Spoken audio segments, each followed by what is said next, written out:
Alors, est-ce que tu aurais d'autres astuces ou recommandations pour accompagner les coureurs sur le long terme afin de leur éviter les rechutes et d'optimiser leur performance? Ouais, bien sûr. Moi, ce que je fais beaucoup en séance avec mes patients, en fait, c'est vraiment de leur expliquer comment est-ce qu'on progresse le volume et l'intensité en course à pied.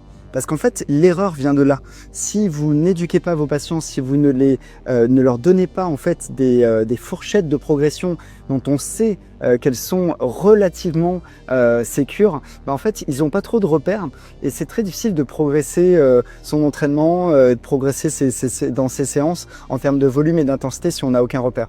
Donc moi, j'essaie vraiment de leur transmettre à l'écrit, vraiment à un mémo, en disant voilà, une fois que je vous aurai laissé là, laissé à l'endroit à la fin de la rééduque, si vous voulez progresser, voilà ce qu'il est possible de faire, où on sait que vous aurez un risque minimal de vous blesser avec ce genre de progression.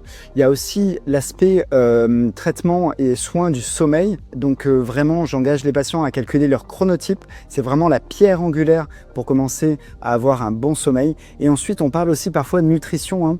La nutrition va être vraiment aussi un pilier pour la prévention des blessures et notamment en particulier l'apport de protéines en kilopoids de corps par jour. Généralement, chez les coureurs à pied, on va recommander entre 1,3 à 1,5 grammes de protéines par kilo de poids de corps par jour. Et quand vous questionnez un tout petit peu vos patients, vous verrez qu'ils sont très très loin de ça. Et ça peut être un problème, je pense, dans la survenue des blessures.